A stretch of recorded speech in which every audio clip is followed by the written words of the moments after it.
9 மணிக்கு ஒரு நடக்கும், அதை பாத்துக்கிருக்கேன். 9 மணிக்கு ஒரு நடக்குமா? ஆமா, அவன் ஒய்ஃப் அப்பதான் எந்திரிச்சு வருவா வெளியே காலையில. முந்தா நேத்து 8:40க்கு எந்திரிச்சா, நேத்து 8:50, இன்னைக்கு தான் 8:50 ஆயிடுச்சு வரல. அப்ப 9 மணிக்கு தானே வருவா. நாளைக்கு 9:10.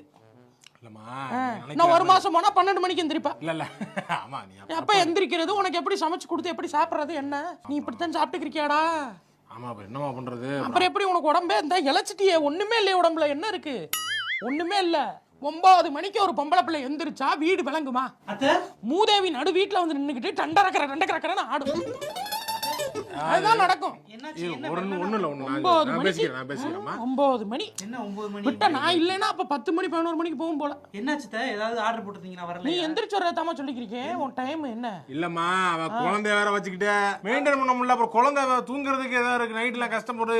நீ வக்காலத்து வாங்குறியா? 9 மணிக்கு ஒரு நடக்கும், அதை பாத்துக்கிருக்கேன். 9 மணிக்கு ஒரு